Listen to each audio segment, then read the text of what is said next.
Hey everybody, Joy here.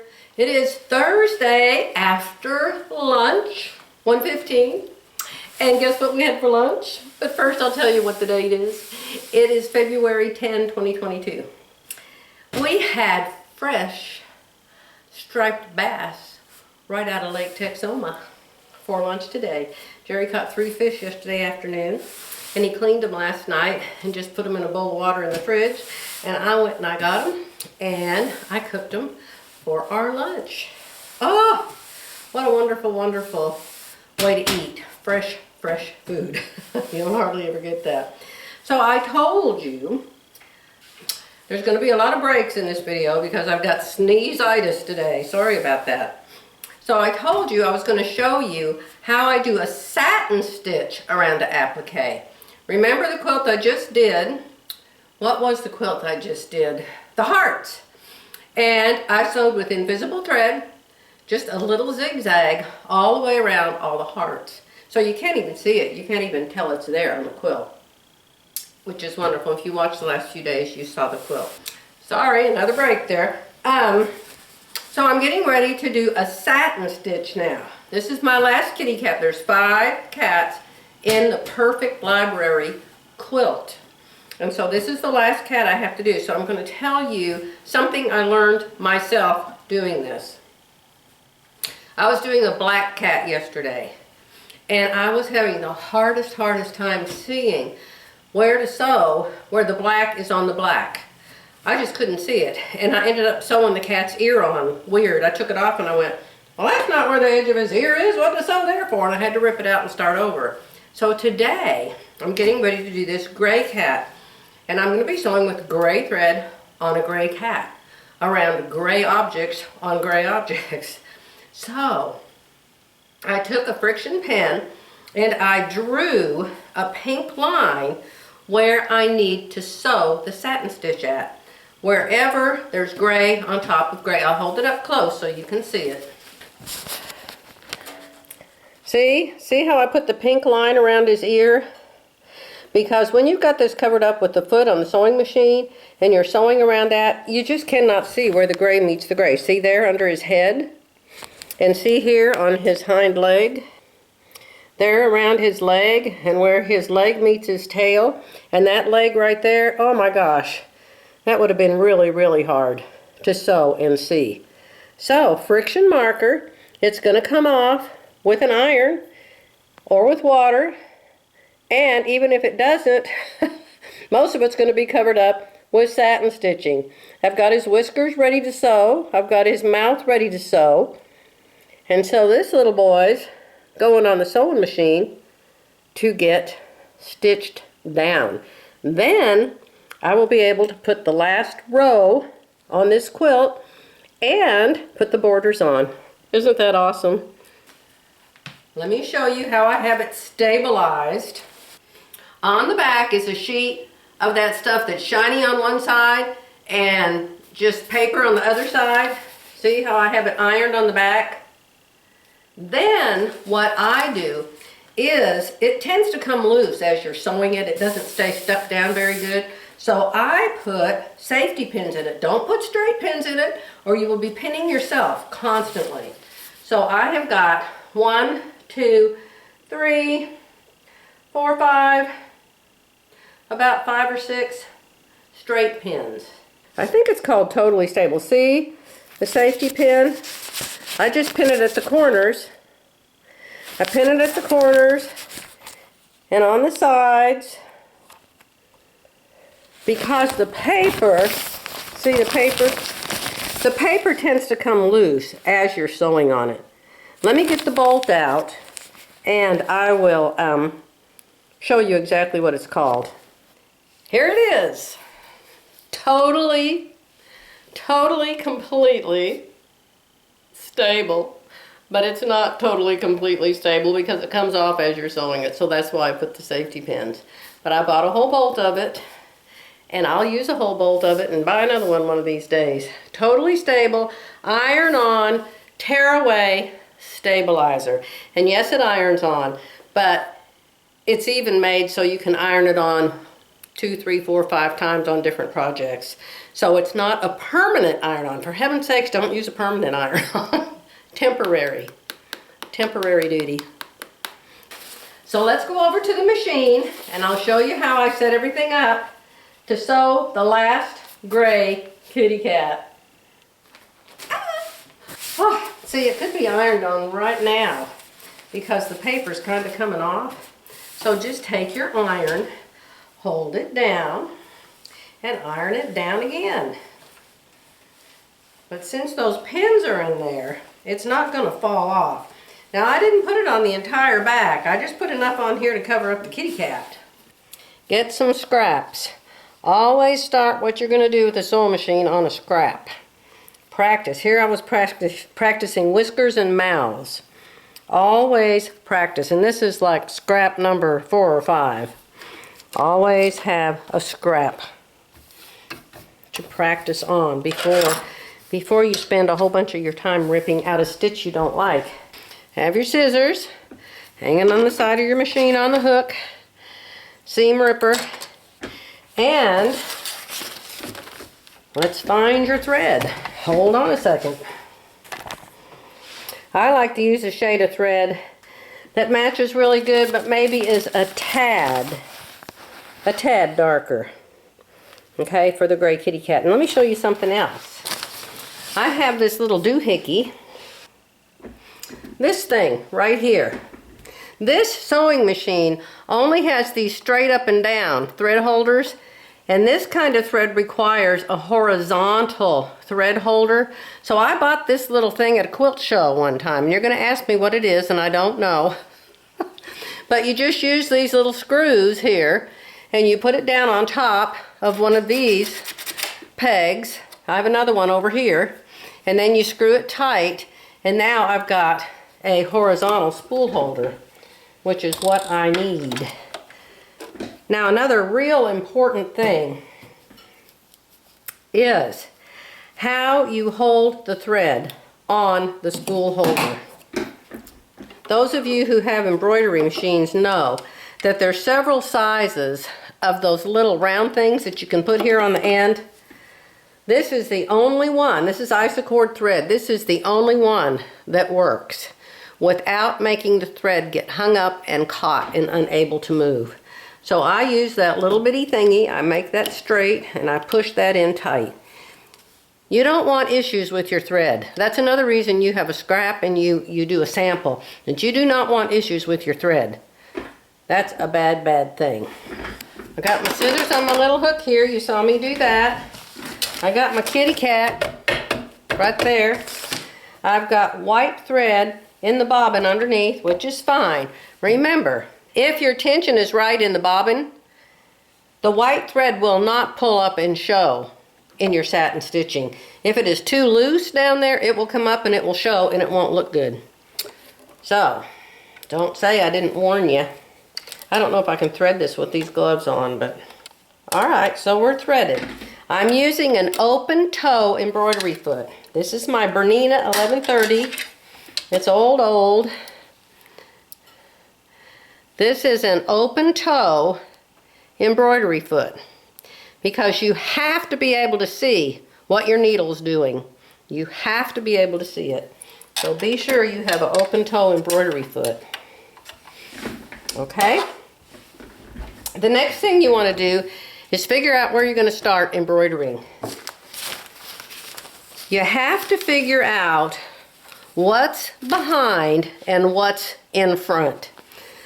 And you see this ear right here on the kitty cat is behind his head. And this ear on the kitty cat is on the front of his head. So I will embroider around this ear, the pink part and the gray part, before I go around his head. Now the eyes and the nose, since they're so close to the side of the head, I would probably do the eyes and the nose before I do that, because this is really close to the edge. I wish I hadn't put it that close. I don't know how I expected to sew over that. I actually might try to iron that and get it off and move it over. You see what I mean? I didn't leave myself enough room to zigzag the gray right there. So I think we're going to have eyeball removal duty. And look what I did. Do y'all see what I did? When I showed you how you could iron the backing back on, what did I do? I ironed all of the pink off. So I'm going to go back and put the pink back on, and I'm going to move his eyeball. Then I'll be back. I'm going to give you another tip. If you're going to show somebody how to do something on a video, on your camera, be sure you have it on record. So we're going to do ear number 2. I went ahead and put on the peach color for his ear. I just did this ear. I thought I was doing it so you could see it, but turns out I didn't have the record on. So see how nice it looks? So let's start again. We'll do this ear. Why am I doing the ears first? Because they're the innermost parts, and it just takes a little bit of thread. Now I told you in the video that didn't take that you've got to roll. This is why your backing comes off. You have to roll everything up, and you have to make sure you have complete freedom of movement. Because if your project stops while you're sewing, guess what? You will have a big boo-boo. So I've got the straight stitch on super tiny length, just above the 0. And I'm just going to sew about 3 straight stitches. They're just practically straight up and down, okay? I always lock it. As far as I'm concerned, zigzags don't lock. So I always lock it myself with a straight stitch. I don't want this coming unraveled after I'm all done making this quilt. Now I always test. I'm right here on the edge of this ear, and I'm testing my width of my zigzag. Your zigzag can be really wide, it can be really narrow. So if you have a tiny piece, you want a narrow zigzag. If you have a big fat piece, like his tail here, you want a bigger width of your zigzag. I'm going to put mine on 2. This is an older sewing machine. This is my 1130. So it doesn't have as many choices as the newer machines, but that's all right. I like the way it sews. So I have this now on my zigzag. It's set on width of 2 and length of hardly anything, because we're doing a satin stitch. My eye is following the peach road. Where the peach meets the gray, that's what my eye's looking at. I don't care about anything else.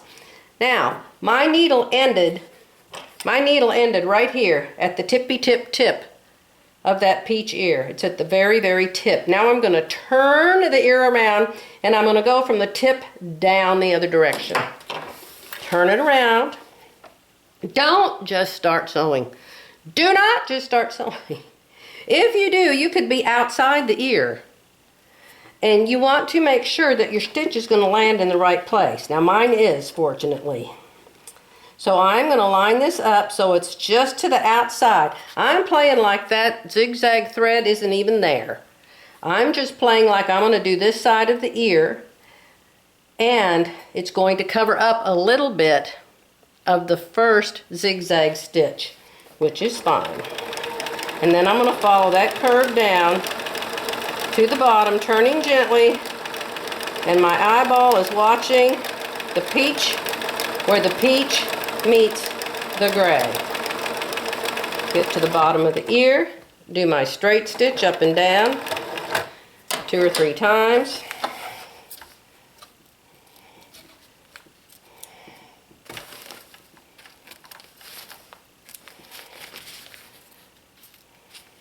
Cut your threads, they'll be everywhere.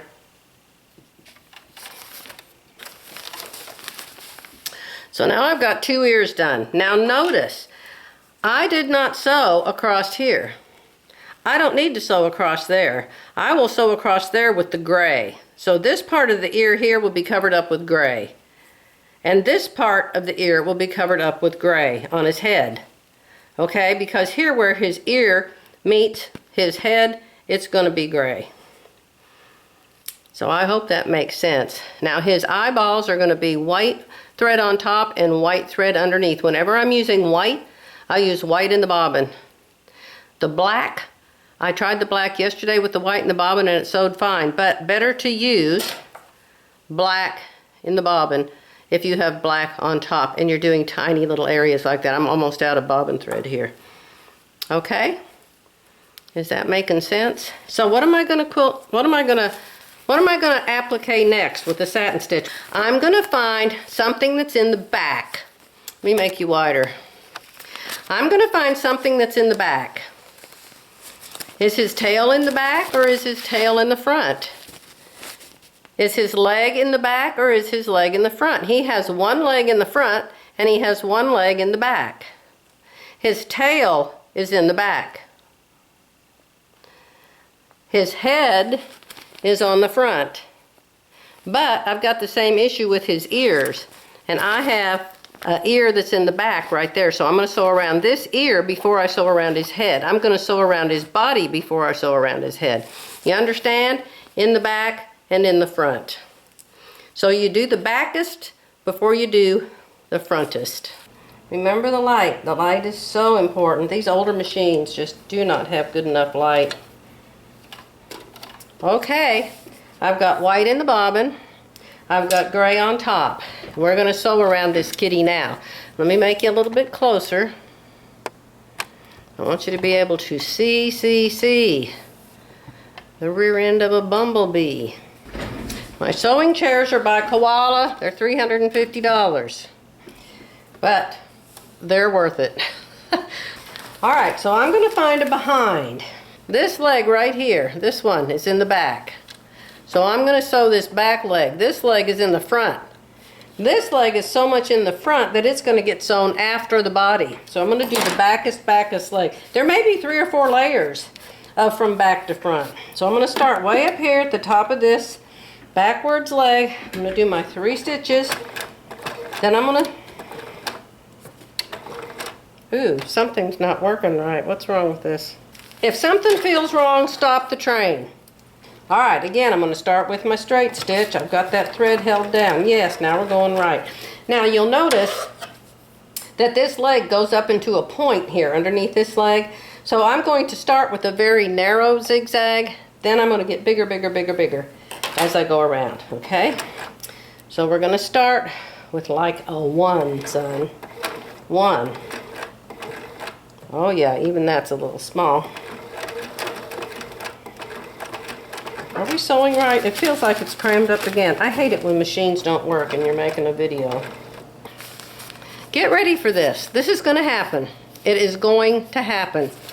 It is enough to make a Saint cuss. Now look at why it's happening. This has happened to me so many times on these Berninas. Right here, where's my finger? Let me back out. Where's my finger? Right here. Notice the thread. It jumped out of the guide. That's happened to me half a dozen times, and I think that is something for the price of these machines. I have it even on my new machines. It happens. It happens, and it should never happen. If your thread is not threaded right, oh my gosh, you are just going to have a mess. So check that. If it doesn't feel right, it's not right. Stop the truck. Unthread everything. I do this a lot. There is a whole bunch of starting over in this hobby. A whole bunch of it. I have had that jump out of that guide so much. And yes, I know there's a way you can put a clip in the back, but the way this machine is built, the clip doesn't have any place to stick, so I can't use that. Now, take your scrap. Remember your scrap. Take your scrap. Before you tear up the cat, get your scrap out and make sure it's sewing right. And it is. It's sewing right now. Very good. That's why you have a scrap. You must have testing. I may have had to take the foot plate off and take the bobbin out and do a complete clean and oil, but I did that recently, so it should not be necessary. And look at this. Look at this mess on the back. That's a crime. Shouldn't be allowed to happen, I tell you. Here I go. Now I'm out of the way, so I'm going to get bigger. I'm going to go up to 2. And I'm going to do this leg with a 2. If you feel like your stitches are too close together, come up a little bit more off of 0. Just a teeny tiny tad, because you don't want spaces between your stitches. Now we're flying. I don't know what causes that to come unthreaded back there. Make sure you can see. I have contacts in. Now, you have inner curves and outer curves. Depending if you're inner or outer, you have to turn. You have to either turn this way or this way. And it's easy to tell because you can tell if I turn this way, I'm going to have a space there in my satin stitching. So I'm going to turn this way to cover up the satin stitching I just did. It'll go back a couple stitches and we'll do that corner. Then we're going to turn a little bit more because we're going to go around his tiny little foot. Now I'm getting all of this out of my way. I'm hoping you guys can see. And we're going to go around his little foot. Now we have an outside curve. Now we're going to turn this way. So we'll go in. In. You want your needle to go in and cross over what you just did. If you turn the other way, you're going to have spaces. In fact, do it a few times and you'll see. You'll go, oh, I get it.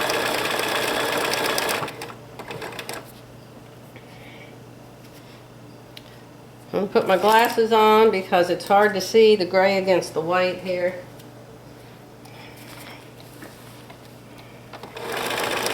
I've got my face. I don't know if you can see my face, but I mean, I'm like right down here. I'm 3-4 inches away. I want to see that I'm hitting that in just the right place because you don't want it raveling and coming undone. Especially when you're giving it as a gift to somebody. My goodness, I would just be horrified. Can you see here that I have the leg sewn? And the part where I was having issues was right up here at this tippy tip point. But it looks good now, doesn't it? See, we're just going to roll this up in a ball. This is fabric. It's not going to hurt to wrinkle it up. You can iron it.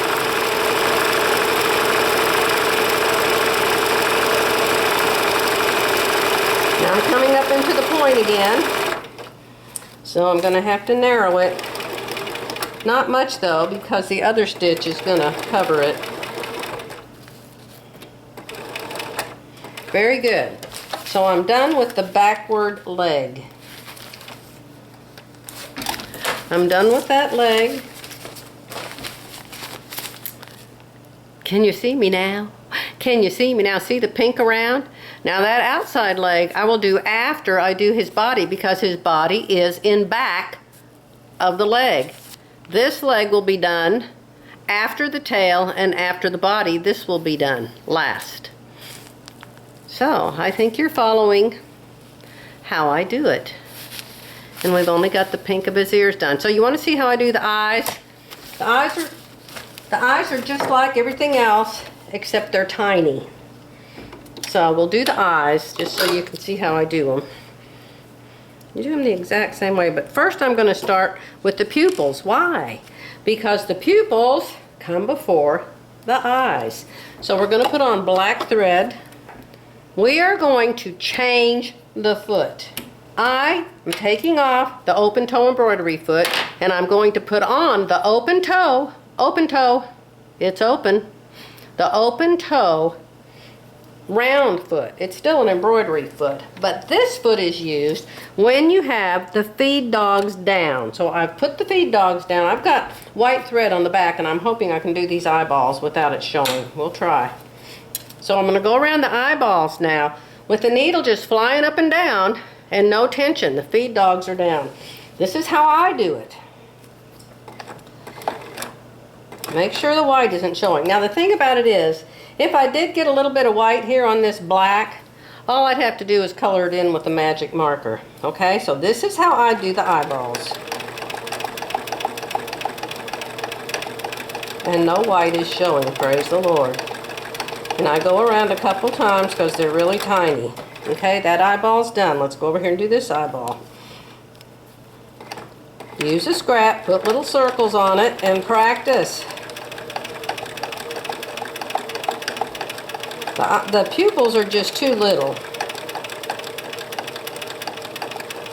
I think I can see a tad of white there.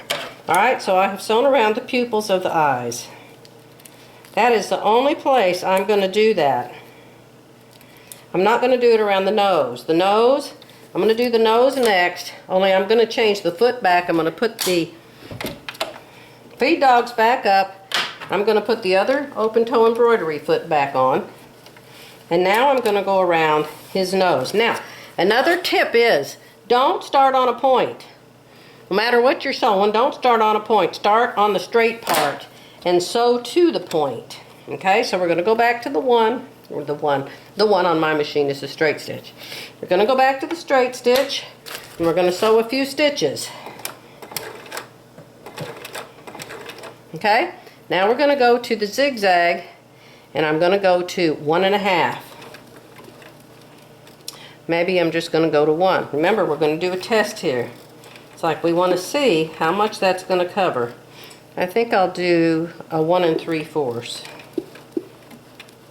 Yeah, a 1 3/4. And we're going to go down to that point. We're going to go to the tippy tip, tip, tip, tip. Right there's the tippy tip, tip. Now we're going to turn. We're going to get this all rolled up and out of the way. We're going to turn. Wait, what's with the wee, Joy? Nobody's here but you, girl. And I'm going to line it up and do a test on the very, very tippy tip tip. Right there. Now I'm going to go this way and cover up this side of the nose. And I'm going to go to the tippy tip tip of this other point. Right there. Sometimes you could take a few stitches up to get to it. There, I did. Alrighty. You can see I've got this fabric just rolled up in a ball. And the white thread is not showing. Now right there we've got a little bit of raveling, but it's not going to matter because I'm fixing to cover that up. Alright, I'm going to do a practice on this tip again. And there it is, perfect. So here we come across the top part.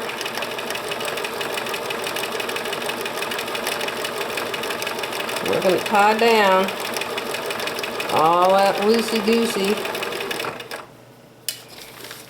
I'm going to go down 1, 2.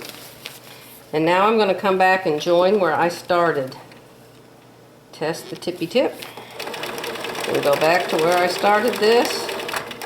Go to my straight stitch. Move my needle so it doesn't sew through the satin stitch. Sew next to the satin stitch with your straight stitch. So he's got a couple little fuzzies sticking up, but we'll just clip those off. They're not going to show from the back of a running horse or the top of a mountain. See? You want to see the back? I don't know if you can see the eyeballs. But you can see the white on the back, a little bit of black coming through, and how I just did those stitches going around those pupils. And I'm going to do the white eyeballs just like I did the nose. See how the black is coming through on the back? That's what you want. You want the top thread coming through to the back. You don't want the back thread. See here on the pink? The pink is coming through. That's what you want. That is a perfect stitch when the top thread comes through to the bottom. That's what you want. That means your bobbin is tight enough.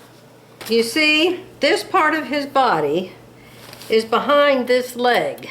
So I'm going to do from his neck down to his leg. And I'm going to be using a little wider stitch. I'm going to be using a 3.0 zigzag. I have tested it right there and it looks good. So here we go. We're just going to drive down the road.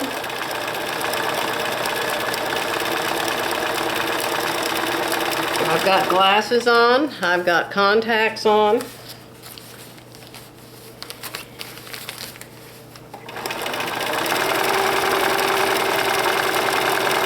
The needle's going to go up and down forever, so you don't have to watch the needle go up and down. You don't have to look anywhere except where you're driving, just like you're driving a car. So you're just looking where the gray meets the almond. And be sure you stop when you get where you're going. You can go slower. And there I am to that leg. So I'm going to put it back on straight stitch. And I'm going to sew straight stitches up and down. And this one does not have a cutter.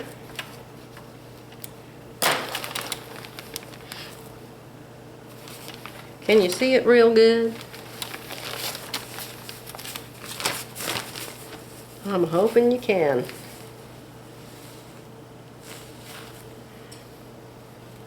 I can't do this leg until I do his tummy between his two legs. See how his tummy is behind?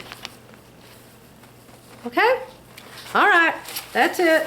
I'll come back when I get it mostly done because I need to set this up so I can see it instead of you. There's the back. See the paper? There's his legs, his belly, side of him, his ears, the pink, his nose, his eyes. Got a new battery, so maybe my camera will quit shutting off. I'm going to show you how I go around the curly part of his tail. I think you probably already know by now, but let me do it and show you. You've got innies and outies and zigs and zags. Let me get my glasses. I have really strong eyesight here with contact lenses and glasses too. And it seems dark to me, but I think you can see it. Now I'm just turning. This is a gentle curve. I'm not having to stop and turn, but I will when I get up to this tighter part. I'm having a hard time seeing it, y'all. I'm sorry. I'm going to have to turn this light on. Now I'm going to turn this skinnier because I'm at the skinnier part of his tail. Alright, so we're on the outside curve, so we're going to start at the zag. We're going to turn. Zig, let me show you. Zig, zag. Zig, zag. Zig, zag. Zig is on the left, zag is on the right. Zig, zag. So do we want to start on the zag and go that way, or do we want to start on the zig and go that way? You want this stitch to cover up the stitch you just made. Alright, that's the idea, and I really just can't see very good. I am so sorry.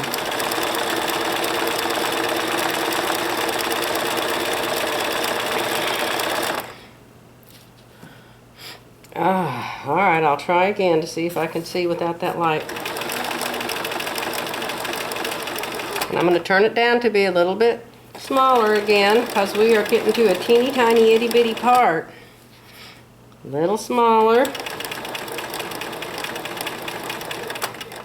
And we're going to turn on the zag. Make sure your thread quits coming unthreaded. I'm just turning. Put it in the zag.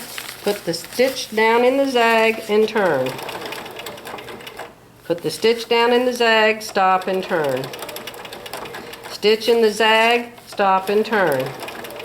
Go right to the point of that tail, and I'm there. Now, we're going to turn.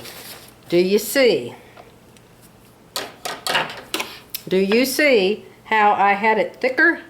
I had it on 3.0 here. 3, 3, 3, 3, 2 3/4, 2 1/2, 2, 1 3/4, 1 1/2, and I kept getting narrower coming around this narrow part. So I'll come back around here with a narrower zigzag, then I'll get wider, wider, wider back to a 3 again. Alright, how do you do that? You just turn your little knob while you're sewing. How do we learn anything?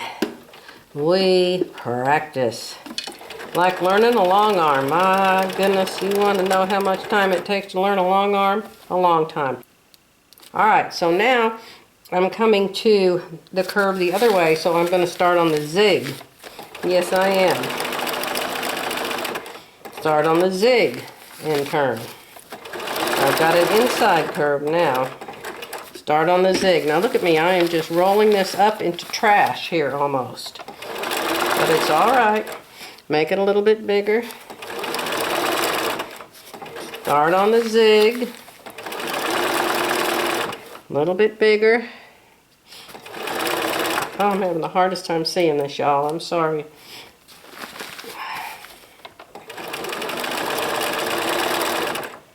Start on the zig, turn, and go all the way up to my wider stitch.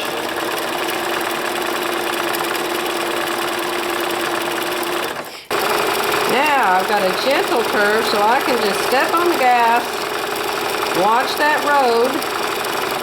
My eye is right here on the zag, right here. This is my road, right there. That's my road, right there where the gray meets the cream. That's my road. I don't watch the zig part, I'm watching the zag part, and I hope that makes sense.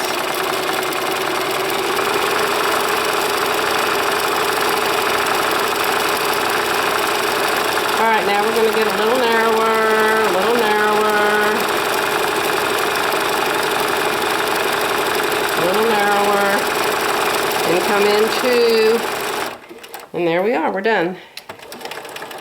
So now we're ready to do his hind leg. See? It's all about the zig and the zag. The zig and the zag. Oh. There's not a fold, there's not a pleat there. It's just my paper is so balled up. It's still pretty flat. See, if I didn't have those pins in it, the paper would be off of it.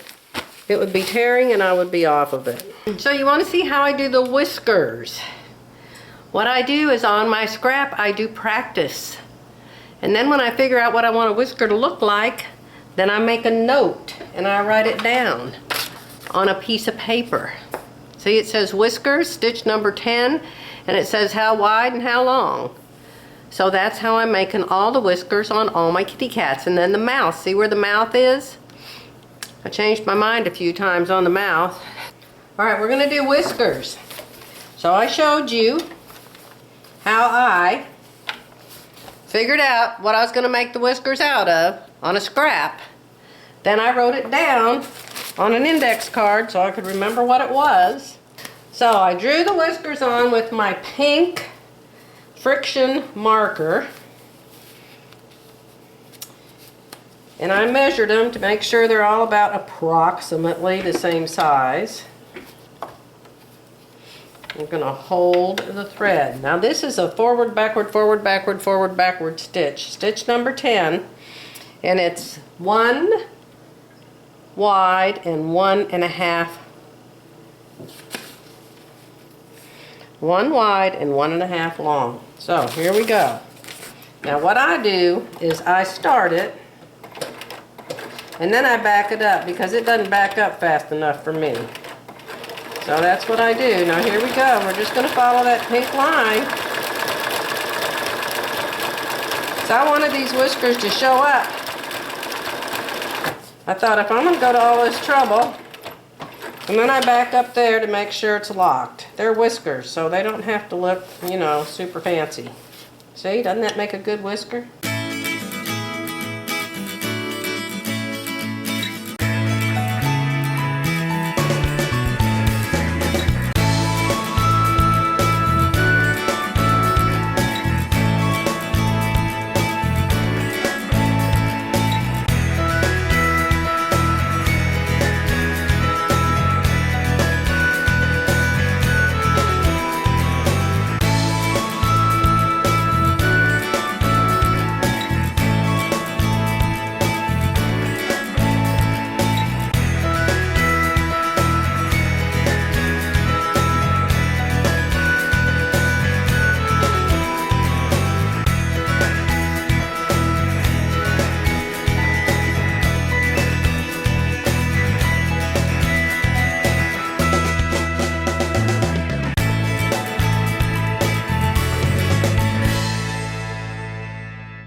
But well worth it, don't you think? Ah! Has he come alive with them there whiskers? He has. Meow, meow, meow. So, I just finished editing this video, a whole bunch of clips, and realized I never did end it. So, I just stopped by for a second to end this video on the quilt called Purrfect Library. P-U-R-R. Purrfect Library. I can hear you saying, show us the quilt, show us the quilt. I cannot show you the quilt. I want Viv to be the first one to see the quilt. Now I am going to take a video of it, a close-up. I am going to take a video of myself quilting it on my long arm, but I'm not going to be able to show you any of that until after Viv receives the quilt. And because I want her to be the very first one to see it. If you want to buy the quilt, I think it is still available, at least the pattern is. I bought the kit. The kit makes the quilt because the kit comes with fabric from Windham Fabrics called Purrfect Day. The pattern is Purrfect Library. The fabric is Purrfect Day. Okay, so if you can get a kit, I highly recommend it. It finishes at 57 by 69 if you make it according to the instructions. So, I am going to make a video. I will take very close-ups of all of the blocks in the quilt, and I will video myself quilting the blocks on my long arm. But I will just hold that because I want Viv to be the very first one to see it, and I want it to be a surprise. I don't want her to see it here and then I send it to her, okay? So when will that be? Well, I have no idea when that will be. Maybe next week.